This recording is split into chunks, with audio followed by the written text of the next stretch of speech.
ఇక రాజకీయాలు లేవు. ఎన్నికలు వచ్చినప్పుడు ఎన్నికల్లో పోటీ చేసినప్పుడే రాజకీయాలు, పార్టీలు, పంతాలు. ఎన్నికలు ముగిసినాయి, ఫలితాలు వచ్చినాయి. ఇక పార్టీలు పంతాలకు పోకండి. కొడంగల్ శాసనసభ నియోజకవర్గంలో ఉన్న ప్రతి పౌరుడు మన కుటుంబ సభ్యుడే. ఈరోజు రాష్ట్రానికి నాయకత్వం వహిస్తున్న మనము వివక్ష చూయించొద్దు. అందరినీ కలుపుకొని పోదాం, అందరినీ కుటుంబ సభ్యులుగానే భావిద్దాం. వేదిక మీద ఉన్న మా మండల నాయకులకు కూడా నేను సూచన చేస్తున్నా, ఎక్కడైనా మీరు చెబితే వినలేదనో, మీరు నిలబడొద్దంటే ఎన్నికల్లో పోటీ చేసిండ్రనో, లేదా పక్క పార్టీ నుంచి గెలిచిండనో ఎలాంటి వివక్ష చూయించకండి. ఒకవేళ చూయిస్తే ఆ గ్రామానికి అన్యాయం జరుగుతుంది. ఎవరైనా ఎట్లయినా గెలవనియండి. మన నియోజకవర్గంలో ఏ గ్రామంలో ఏ తండాలో ఏ సమస్య ఉండకూడదు, ఏ వివక్ష ఉండకూడదు. ఈ నియోజకవర్గంలో అందరూ మనకు కావాల్సిన వాళ్ళే. నిన్నటి వరకు ఏవైనా చిన్న చిన్న తేడాలు, చిన్న చిన్న అంశాలు ఏమైనా ఉన్నా వాటిని పక్కన పెట్టండి. ఈరోజు మనము పెద్ద హోదాలో ఈ నియోజకవర్గం ఆశీర్వదిస్తే బాధ్యత నిర్వహిస్తున్నాం. పెద్ద హోదాలో మనం ఉన్నప్పుడు పెద్ద మనసుతో మనం వ్యవహరించాలి. చిన్న చిన్న విషయాలను, గ్రామ కక్షలను పెంచి పోషించకూడదు. గ్రామ కక్షలకు వ్యతిరేకంగా గ్రామాల అభివృద్ధికి పాటు పడే విధంగా ప్రతి గ్రామానికి, ప్రతి తండాకు రోడ్డు, గుడి, బడి, నీళ్ల ట్యాంకు, చదువుకోవడానికి పిల్లలకు విద్య, వైద్యాన్ని అందించి ఈరోజు మనము ఉన్నతమైన నాణ్యమైన సేవలను ఈరోజు మనం ప్రజలకు అందించాలి. ఈరోజు నేను ఒకవేళ సమయం పూర్తి స్థాయిలో మీ దగ్గరికి రాలేకపోయి ఉండొచ్చు, కానీ నాకు తెలియని విషయం లేదు. 10 సంవత్సరాలు గెలిచినా ఓడినా మీ మధ్యలోనే ఉండి ప్రతి గ్రామం తిరిగిన, ప్రతి గ్రామం పేరు, ప్రతి తండా పేరు, ఆ గ్రామంలోనూ ఆ తండాలోనూ ఏ పార్టీకైనా మీరు పని చేసినా ఆ పార్టీ నాయకుల పేర్లు నాకు సంపూర్ణంగా తెలుసు. అందుకే 2009 నుంచి 2023 వరకు ఎక్కడ నిలబడ్డా, ఎక్కడ గెలవడానికి అవకాశం ఉన్నా మళ్ళీ ఇక్కడికే వచ్చి మీ మధ్యలోనే ఉండి ఇక్కడే ఎందుకు పోటీ చేసినా అంటే ఇది నా కుటుంబము, ఇది నా సొంత ప్రాణంతో సమానము. అందుకే కొడంగల్ శాసనసభ నియోజకవర్గం నుంచే తిరిగి ఎన్నికల బరిలో దిగిన. 2018లో కుట్ర జరిగి ఓటమి చెందినా మీరు నిండు మనసుతో మళ్ళీ మల్కాజ్గిరి పార్లమెంట్లో నిలబడితే వందలాది వేలాది మంది కార్యకర్తలు ఇక్కడి నుంచి అక్కడికి వచ్చి సొంత ఖర్చులు పెట్టుకొని ఇల్లు తిరిగి కాళ్ళకు దండం పెట్టి అక్కడ ఉన్న ఓటర్లకు మా కొడంగల్లో అనుకోని తప్పిదం జరిగింది, ఈ రాష్ట్రానికి నష్టం జరుగుద్ది, మా అన్న ఓడిపోతే మల్కాజ్గిరి పార్లమెంట్లో అని మీరే తిరిగి 35 లక్షల ఓట్లున్న మల్కాజ్గిరిలో 14 రోజుల్లో మళ్ళీ ఇక్కడి నుంచి వచ్చిన కొడంగల్ కార్యకర్తలే ఆనాడు అవిరాళమైన కృషి చేసి గెలిపించడం జరిగింది. కృతజ్ఞత తీర్చుకునే అవకాశం వచ్చింది.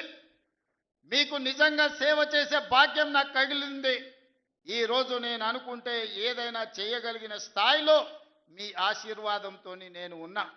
ఇంతకంటే పెద్ద పదవి వచ్చేది లేదు, ఇంతకంటే మంచి అవకాశం దేవుడు ఇచ్చేది లేదు. ఇంత గొప్ప అవకాశం, ఇంత మంచి పని చేసే అవకాశం వచ్చింది ఈనాడు. అందుకే మా సర్పంచులకు, ముఖ్యంగా మా మహిళా సర్పంచులకు, ఇంజనీరింగ్ చదువుకున్న ఆడబిడ్డలు కూడా ఈరోజు సర్పంచులుగా గెలిచి ఉద్యోగాలు వదులుకొని ఈరోజు ప్రజా జీవితంలోకి వచ్చిండ్రు. వాళ్ళందరికీ నా సూచన ఒక్కటే, మీ గ్రామానికి ఏం కావాలనో మీరు ప్రణాళికలు సిద్ధం చేసుకోండి.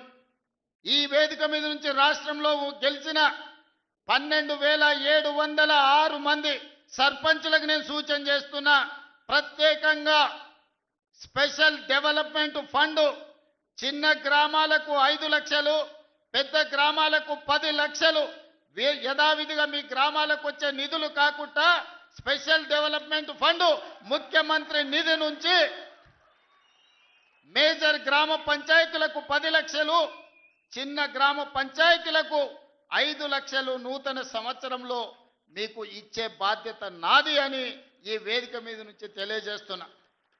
కేంద్ర ప్రభుత్వం నుంచి రాష్ట్ర ప్రభుత్వం నుంచి వచ్చే నిధులకు ఈ నిధులు అదనం. ఇవాళ మీరందరూ గ్రామంలో ఏదో చెప్పి ఉంటారు, ఎన్నికలకు పోయినప్పుడు ప్రభుత్వం నుంచి వచ్చే నిధులు మీకు సరిపోకపోవచ్చు, లేదా మీరు ఏదైనా ప్రత్యేక మాట ఇస్తే ఆ మాట నిలబెట్టుకోవాలంటే మీకు కష్టం అవుతుండొచ్చు.